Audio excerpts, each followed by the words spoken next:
Bismillahirrahmanirrahim. Assalamualaikum warahmatullahi wabarakatuh. Alhamdulillah. Wassalatu wassalamu ala rasulillah. Sayyidina wa maulana Muhammad ibni Abdillah wa ala alihi wa ashabihi wa man tabi'ahu wa mawalah. La haula wa la quwwata illa billahi amma ba'd. Alhamdulillah, segala puji hanya milik Allah. Salawat dan salam semoga senantiasa tercurah pada junjungan kita Nabi Muhammad sallallahu alaihi wasallam. Allahumma shalli ala sayyidina Muhammad wa ala ali sayyidina Muhammad. Assalamu alayka ya Rasulullah. Bapak Ibu jamaah sekalian, mudah-mudahan semuanya dalam keadaan sehat walafiat, keluarga makin bahagia, sakinah, mawaddah, warahmah, anak-anak, cucu, anak-anak jadi anak yang soleh dan solihah. Hari ini kita mendapatkan kabar saudara-saudara kita di Sumatera Barat, di Sumatera Utara, seputar Tapanuli Utara, Tengah, dan Selatan, dan juga di Aceh, termasuk sebagian pantai timur Sumatera Utara hingga Rokan Hilir. Itu curah hujan cukup tinggi, badai, sehingga menimbulkan bencana alam yang menimpa saudara-saudara kita. Ada sanak famili kita yang putus kontak, tidak bisa kita hubungi, yang di Sibolga, yang di Aceh, termasuk beberapa titik di Sumatera Barat. Mudah-mudahan mereka semua dalam keadaan baik, selamat. Allah Subhanahu wa taala memberitahu kita di ayat 22 surat Al-Hadid. Ma asaba min musibatin fil ardi wala fi anfusikum illa fi kitabim min qabli an nabra'aha inna dzalika 'alallahi yasir. Tidaklah peristiwa bencana, kejadian, musibah di muka bumi, termasuk yang ada pada diri kalian, wala fi anfusikum, semuanya itu sejatinya telah tercatat di Lauhil Mahfuz, illa fi kitabim min qabli an nabra'aha. Jadi segala macam peristiwa kecil maupun besar itu semua sudah tercatat di Lauhil Mahfuz. Inna dzalika 'alallahi yasir. Yang demikian bagi Allah itu kecil. Artinya peristiwa yang terjadi hari ini dan mungkin akan berlanjut beberapa hari ke depan, termasuk diprediksi hujan lebat juga akan sampai di beberapa tempat di Riau, itu semua atas kudrah, iradah, dan ilmu Allah Subhanahu wa ta'ala. Ini secara i'tiqad kita harus yakin. Ini semua adalah kudrah, iradah, ilmu Allah Subhanahu wa ta'ala.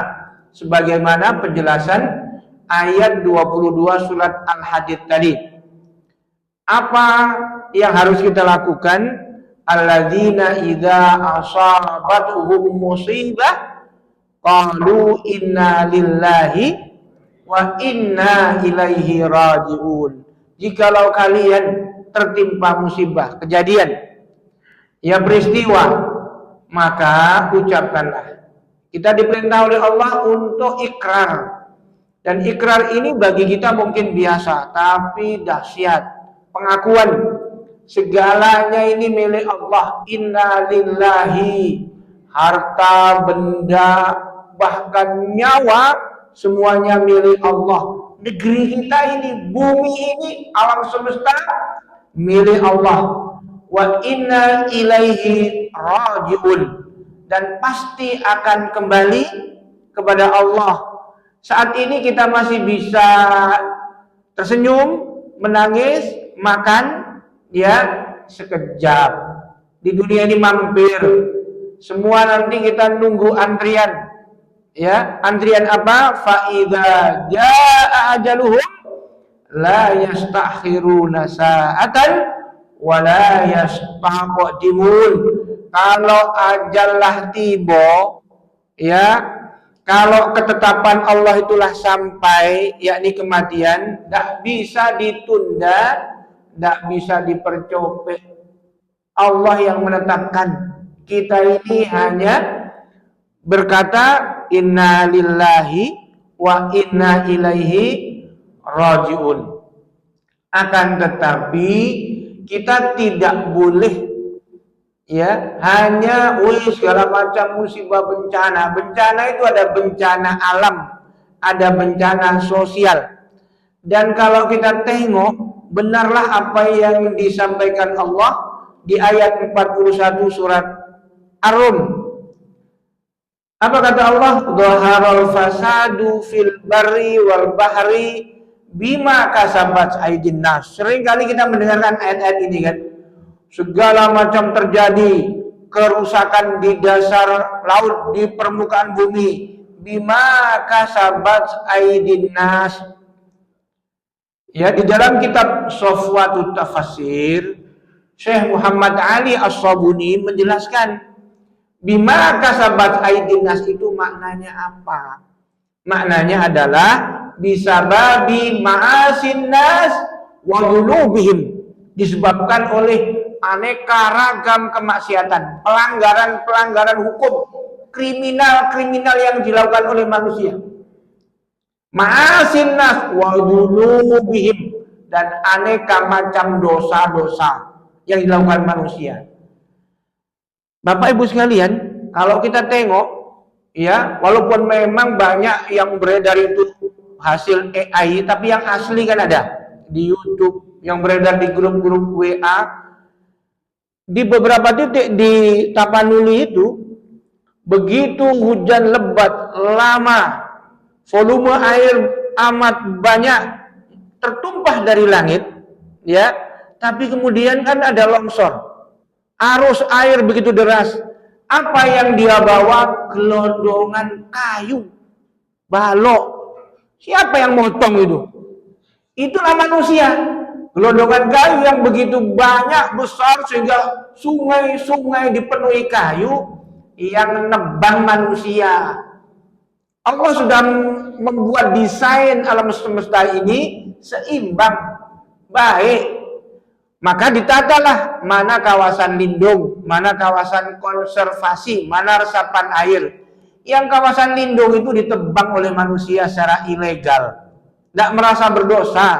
Bisa jadi yang pokenya itu sedang santai di hotel-hotel mewah di Medan atau di Jakarta. Tapi hari ini rakyat merasakan dampak buruknya, yakni coba bayangkan betapa banyak yang jadi korban, nyawa hilang. Rumah tersapu gelondongan-gelondongan kayu, jembatan pun putus. Nah, inilah penjelasan Allah bima kasabat aydin nas, karena kelakuan manusia. Kalau nggak sampai ditebang pohon-pohon itu nggak separah itu. Orang hujan itu adalah berkah kok, ya kan? Nah, jadi maka Bapak Ibu jamaah sekalian yang dimuliakan Allah Subhanahu wa taala, menyikapi beragam persoalan ini apa? Seandainya peristiwa itu menimpa kita, kita tidak boleh langsung menyalahkan sipolan. Kalau dia berbuat zalim, misalnya, kalau di Riau ini kan biasanya rutin ada bencana asap. Asap itu karena kebakaran hutan dan lahan.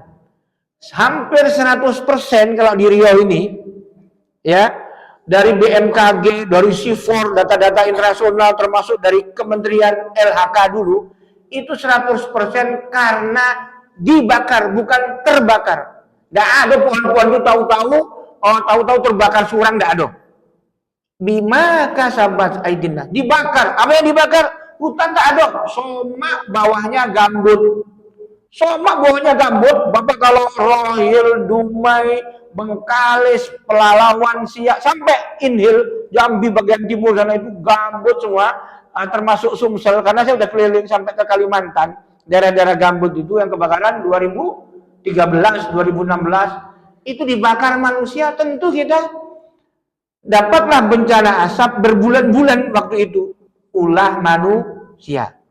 Kadang-kadang manusia nggak merasa berdosa, padahal Allah Subhanahu wa taala telah mengingatkan, wala tahsabannallaha ghafilan amma ya'maludz zalimun innama yu'akhiruhum liyaumin tashkhasu fihil absar. Ayat 42 surat Ibrahim.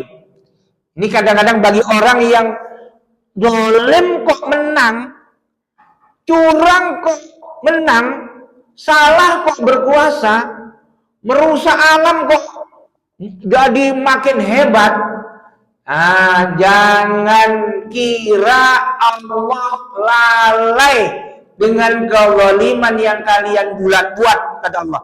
Wala tahsabannallah, jangan kau kira Allah ghafilan, lalai. Ya, wala tahsabannallah ghafilan amma ya'malu zalimun, terhadap beragam kezaliman yang kalian buat. Sesungguhnya Allah akan menunda, yu'akhiruhum liyaumin tashkhasu fihil absar. Kalau nggak di dunia, azabnya di akhirat. Tengoklah, di saat itu mata kalian terbelalak, terkojui, separah ini siksanya, sesusah ini siksanya. Nah, maka selagi kita di dunia ini, maka harus milih perbuatan baik, jangan yang buruk. Apapun perbuatan buruk ada balasannya, perbuatan baik ada balasannya.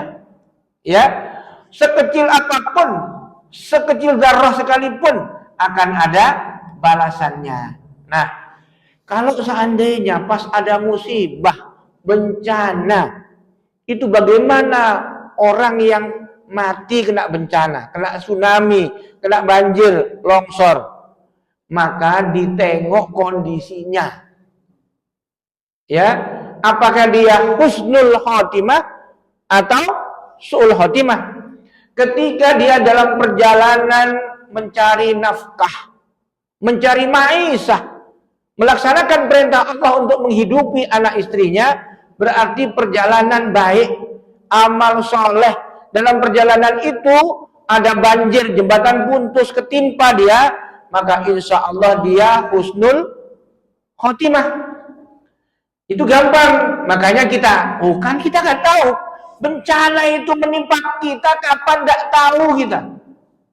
Kecelakaan pesawat, tenggelam kapal, tsunami, gunung meletus, ya di Ethiopia, tahu-tahu yang sekian ratus tahun nggak pernah meletus, tahu dikira gunung itu sudah mati, tahu-tahu meletus kemarin. Nah, kalau kondisi kita sedang beramal soleh, mati insya Allah husnul khotimah. Nah, bagi kita apa? Maka kita ini berbuat baik terus, jangan coba-coba masuk karaoke. Jangan-jangan sedang masuk karaoke, nggak pernah minum khamr, nggak pernah minum minuman keras, nggak pernah nyabu. Biasa paling hebat minum cendol. Ini yang diajak kawan kamu dari Jakarta, sekali-kali lah masuk karaoke. Sampai di itu mati dia. Na'udzubillah min dzalik. Nah, jadi kalau seandainya sedang ada musibah, banjir, longsor, tsunami, lava gunung Merapi dan sejenisnya, dia sedang maksiat, sedang pacaran, sedang berzina, LGBT, main song, apa lagi?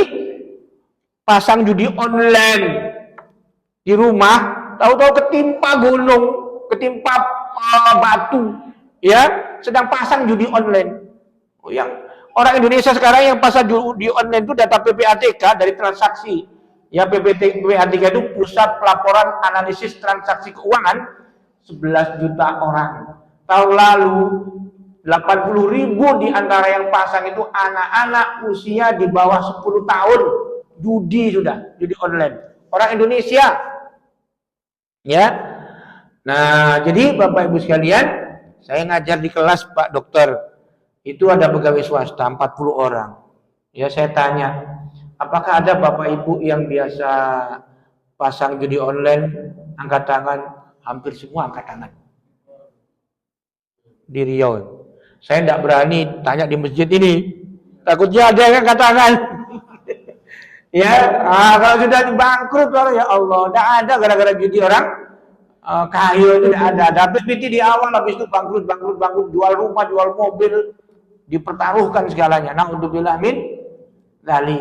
Nah, kan ada kejadian tuh polisi, tentara, macam-macam pegawai negeri banyak. Ya, data yang ada di PPATK. 11 juta orang prediksinya. 1.200 triliun uang beredar di prediksi tahun ini. Tahun lalu positif 981 triliun. Cari datanya kalau nggak percaya. Informasi resmi PPATK. Nah, sedang pasang judi online, ketimpa pohon, mati, su'ul khotimah. Nah, untuk min dali. Nah, oleh karena itu bagi kita ini kan nggak tahu, alhamdulillah di Pekanbaru saat ini aman. Tapi Allah masih tahu dalam banyak ayat, termasuk ayat tadi, la yastakhiruna sa'ah wa la yastaqdimun. Allah juga ngasih tahu, kullu nafsin dha'iqatul maut. Setiap yang bernyawa pasti mati, termasuk kita. Baik yang sedang bercakap maupun sedang menyimak, semuanya akan mati. Bila tidak tahu kita. Hanya Allah yang tahu. Apakah 30 tahun lagi? Belum tentu. Bisa jadi 3 hari lagi. Jangan-jangan 3 jam lagi. Nah, hanya Allah yang tahu. Karena hanya Allah yang tahu, maka kita harus bersiap. Cuma Allah ngasih tanda-tanda, signal. Apa sinyalnya? Apa tandanya orang mau mati itu? Kalau menurut ilmu kedokteran boleh, jelas. Tapi kalau kita kan coba, udah mulai berkurang fungsi gigi, ya kan? Tanggal 1/1, ya kan? Habis itu warna rambut berubah seperti warna bunga jambu, jambu, ya. Ya jadi putih, nggak bisa kita menolaknya. Mata udah mulai rabun. Maka para ulama mengatakan, misalnya kata Imam Ibnul Jauzi, kalau sudah lewat 40 tahun, ya udahlah, nggak usah macam-macam. Kalau nggak taubat juga di usia itu 40 tahun ke sini, jangan berharaplah jadi baik sampai mati. Nah, alhamdulillah yang hadir malam ini sebagian besar di atas 40 tahun, ya kan? Nah, kelebihannya ini nih. Mudah-mudahan kalau seandainya mati, kita ini mati meninggalkan perangai baik, ya, meninggalkan amal soleh, bukan mati meninggalkan utang, bukan mati meninggalkan cerita buruk, bukan mati meninggalkan perangai buruk. Maka alhamdulillah ini masih ada waktu beberapa belas menit. Al-Fakir ingin menyampaikan bocoran dari Nabi Muhammad. Kelebihan kita orang Islam ini banyak dapat bocoran dalam Al-Quran dan Sunnah. Hadis Nabi SAW, bocoran informasi yang ghaib. Salah satu perkara ghaib itu apa yang terjadi esok hari. Esok hari itu bisa berarti hari Sabtu atau kehidupan setelah mati. Ternyata setelah kehidupan dunia ini selesai, ada alam barzakh dengan ada siksa atau nikmat kubur, ada kiamat kubro, kemudian ada macam-macam perjalanan panjang, ya. Ada sirat dikumpulkan di padang mahsyar, kemudian ada yaumil hisab, ujung-ujungnya kapling di akhirat cuma 2. Kalau enggak surga, neraka. Nah, iya kan? Ada orang yang percaya di dunia ini tidak banyak, 20% paling-paling. Ya, orang yang percaya akhirat itu. Maka kalau kita ini percaya, alhamdulillah. Dulu ketika Sayyidina Ali didatangi orang ateis, Ali, iya. Gak rugi kau capek-capek sholat, zikir, puasa, sedekah, jihad, dakwah.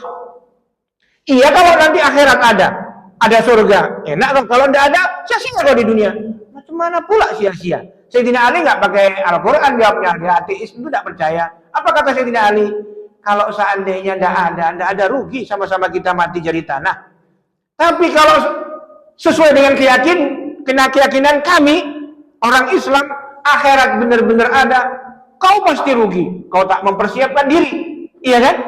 Maka kita ini sholat tidak ada ruginya, sedekah tidak ada ruginya, puasa tidak ada ruginya. Karena kita yakin akhirat itu pasti ada. Akan ada yaumil hisab dan ada dua kapling besar, surga dan neraka. Nabi ngasih tahu, ada dalam Musnad Imam Ahmad, ada diriwayatkan Imam At-Tirmizi, Imam Ibnu Hibban. Apa kata Nabi Shallallahu Alaihi Wasallam? Ini penting di ujung menjelang sholat Isya ini. Apa kata Nabi?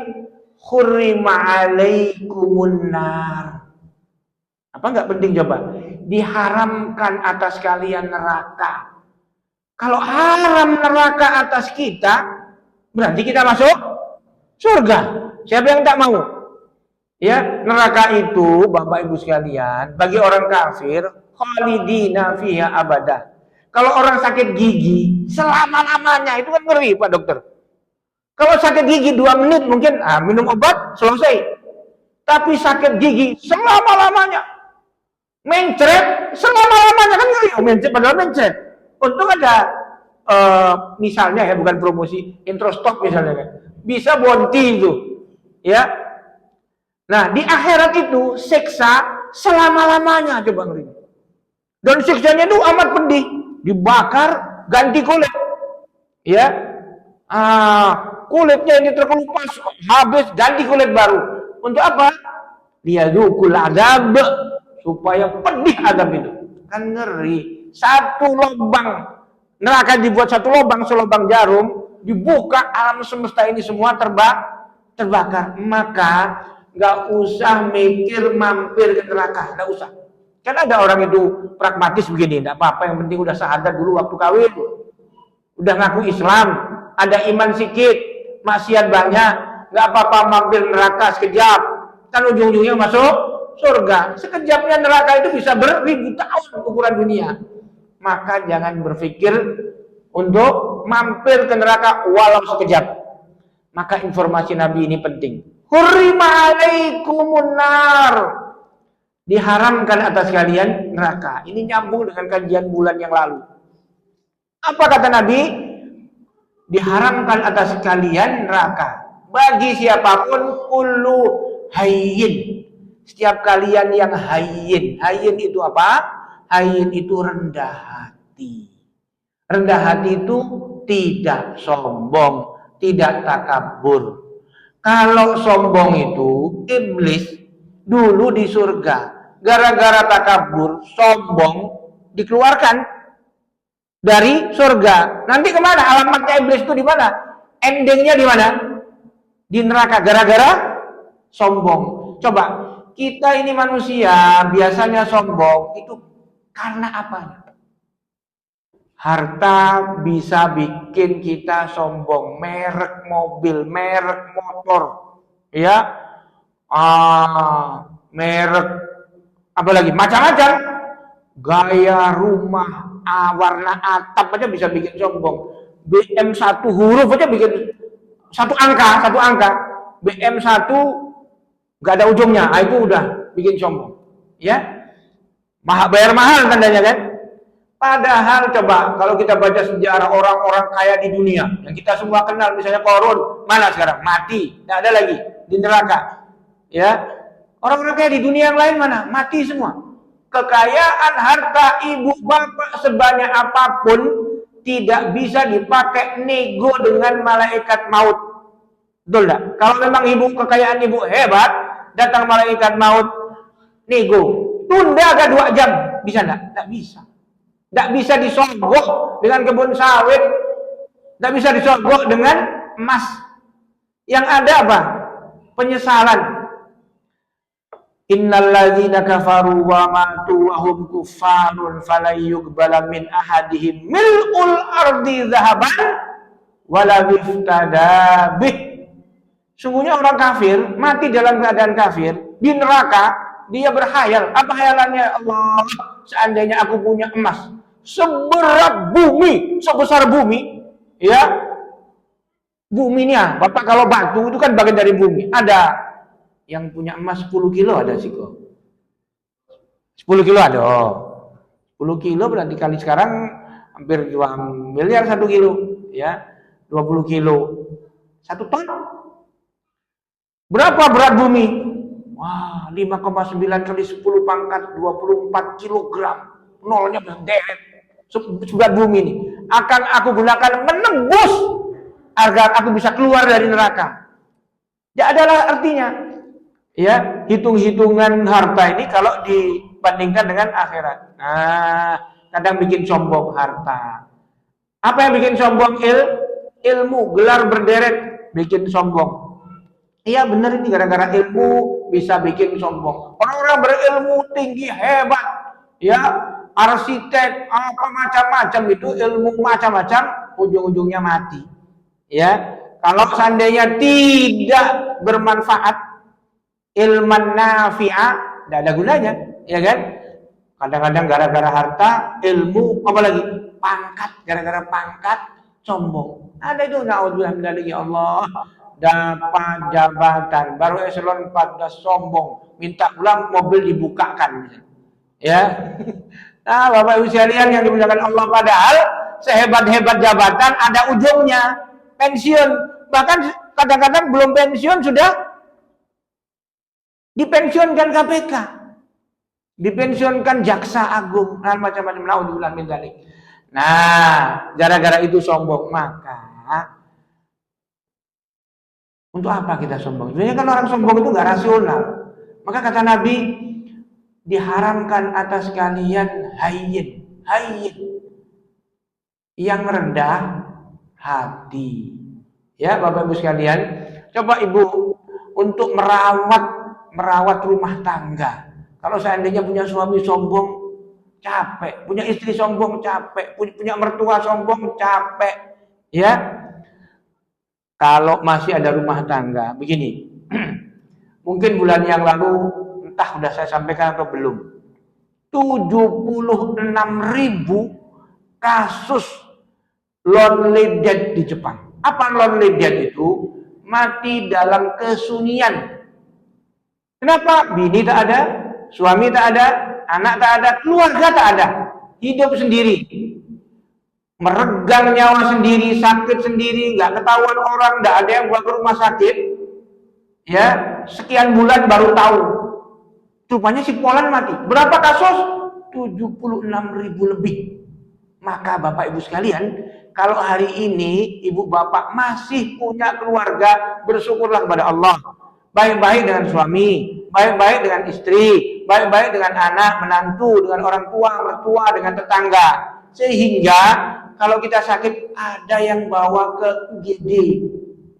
Ada yang nganter, ada yang bimbing kita, membisikkan, talqin.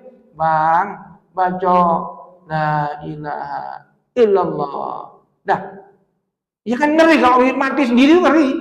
Ya, masih ada kanan kiri ada yang membimbing kita. Lakinu mautakum bila ilaha illallah. Talqinlah orang yang mau mati itu dengan kalimat la ilaha illallah. Talqin luarnya mendikte, membisikkan. Nah, Bapak Ibu sekalian, maka jangan sombong. Sombong neraka, hayyin surga.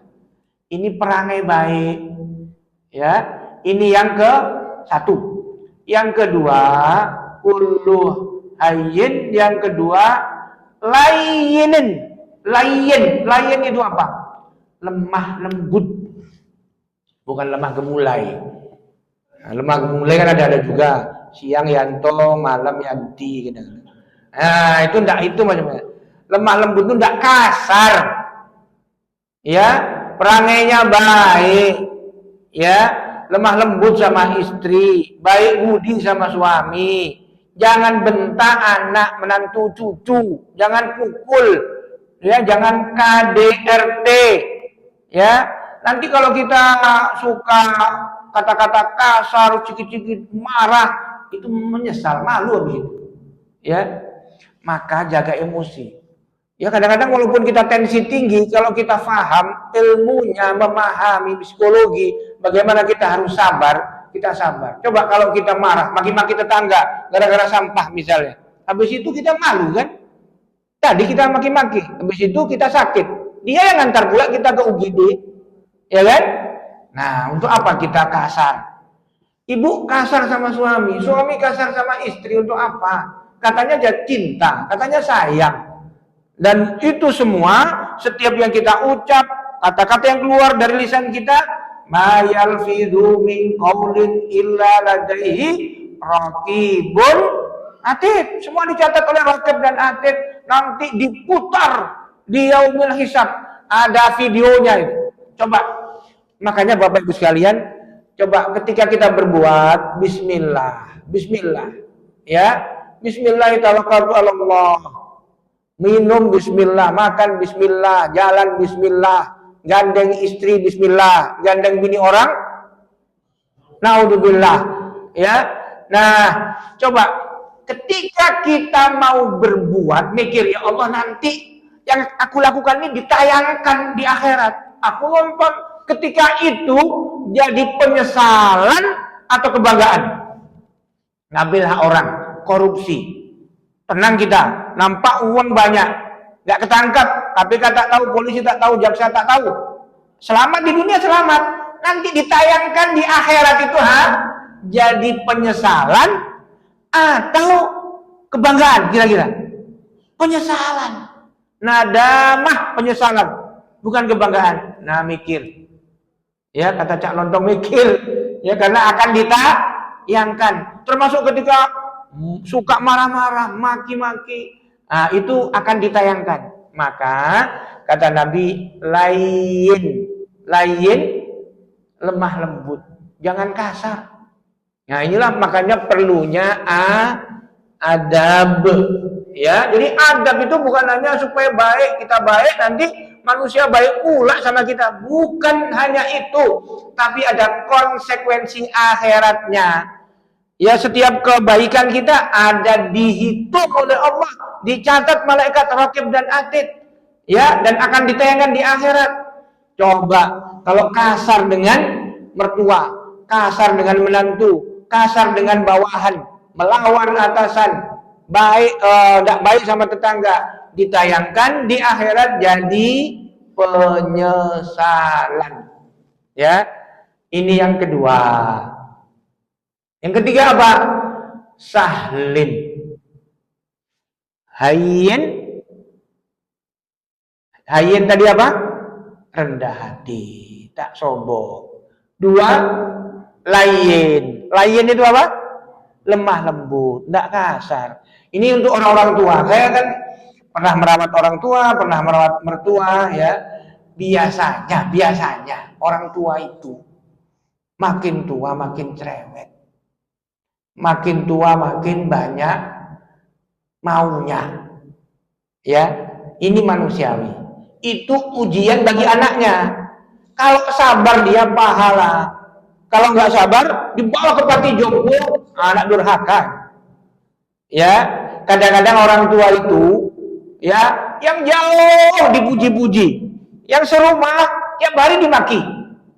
Dipuji, oh, nggak kayak si Pulana, nggak kayak si Pulan, kau ini padahal yang jauh cuma ngasih 1 juta tiap bulan, dikirim transfer dari Medan, dari Jakarta. Yang deket ini yang nyeboi, yang mandikan, yang angkat, yang bawa ke rumah sakit, tidak dianggap. Itu ujian ya bagi anaknya. Kalau sabar, surga ini. Nah, itu karakter orang tua. Nah, karena kita ini rata-rata udah tua, walaupun biasanya orang-orang seperti itu, kita jangan sampai kasar sama anak yang jaga kita. Harus lemah lembut. Dibelai anak itu, dibelai cucu. Nah, yang ketiga, sahlin. Sahlin itu apa? Mudah dan memudahkan. Maksudnya apa? Bapak Ibu sekalian, Bapak kalau ujian SIM mudah atau susah? Ada yang lulus tes normal? Ada? Tidak ada. Harus ada pakai pelicin. Iya. Padahal kita membayar itu tes susah. Padahal yang diharamkan masuk neraka orang itu memudahkan, bukan menyulitkan. Kenapa? Karena birokrasi di negara Konoha ini. Saya ini ngajar-ngajar latsar PNS juga. Kemudian kadang-kadang PIM 4 gitu menuju PNS. Ini memang ada karakter birokrasi di Indonesia ini. Ada kalanya Selagi bisa dipersulit, kenapa harus dipermudah? Kalau dipersulit, tandanya piti masuk. Cikit-cikit ujian, cikit-cikit tes, ujian kompetensi, ya, macam-macam. Ini seleksi, laporan segala macam. Kalau mau lulus segala macam, piti masuk. Kalau seandainya ada orang seperti itu mempersulit orang, yang mempersulit, berarti surga atau neraka kira-kira? Surga atau neraka? Kalau yang mempermudah orang lain, surga. Diharamkan ke neraka. Kita punya rumah. Rumah ada pekarangan di samping. Tetangga numpang lewat. Ditutup, enak kali numpang tidak bayar. Kalau kita mikirnya hanya di situ, mungkin kita puas. Tapi nanti di tayangan di akhirat, ditayangkan di akhirat itu, kita mempersulit tetangga itu, kira-kira jadi penyesalan atau kebanggaan? Penyesalan. Kalau ingin bangga di akhirat, mempermudah tetangga lewat melalui pekarangan kita. Kalau perlu masih lebar, udah jadikan jalan umum, nggak usah pakai nama saya karena ini mudah-mudahan jadi tabungan di akhirat. Pemangkana fi hajati akhihi, kana Allah fi hajatihi. Kalau kita nolong hajat saudara kita, tetangga kita, sesama muslim, orang kafir pun kita tolong, maka Allah akan nolong kita. Ya di akhirat. Artinya kalau ada hari ini tetangga susah, kerabat susah, kita tolong, sejatinya, hakikatnya kita nolong kita sendiri di akhirat. Inilah kelebihan orang-orang yang yakin tentang akhirat, benar-benar akhirat di pelupuk mata. Mempermudah. Orang tua mempermudah anaknya. Bukan berarti dengan nyokok segala macam, enggak. Ngajari.